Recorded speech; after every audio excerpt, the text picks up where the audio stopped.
மத்திய கிழக்கில் மூண்டுள்ள போர் உடனடியாக நிறுத்தப்பட்டு உலக அமைதி நிலைநாட்டப்பட வேண்டும் என்று இலங்கை அரசு சர்வதேச சமூகத்திடம் உத்தியோகபூர்வமாக கோரிக்கை விடுத்துள்ளது.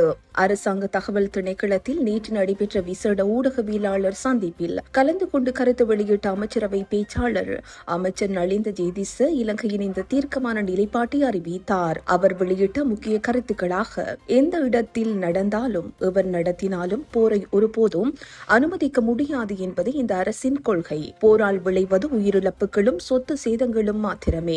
எனவே உலக அமைதிக்காக இலங்கை எப்போதும் அர்ப்பணிப்புடன் செயற்படும். மத்திய கிழக்கில் நிலவும் இந்த அசாதாரண சூழல் உலக அமைதியை குலைப்பதுடன் பிராந்திய ஸ்திரத்தன்மை மற்றும் உலக பொருளாதாரத்தில் பாரிய எதிர்மறையான தாக்கங்களை ஏற்படுத்தும் என குறிப்பிட்டுள்ளார். மத்திய கிழக்கு நாடுகளில் வசிக்கும் மக்கள் பணிபுரியும் இலங்கையர்களின் பாதுகாப்பு குறித்து பேசிய அமைச்சர், அங்குள்ள இலங்கையர்களின் பாதுகாப்பை உறுதிப்படுத்தவும் அவர்களுக்கு தேவையான அவசர உதவிகளை வழங்கவும் வெளிவிவகார அமைச்சு ஊடாக தொடர்ச்சியான நடவடிக்கைகள் எடுக்கப்பட்டு வருகின்றன.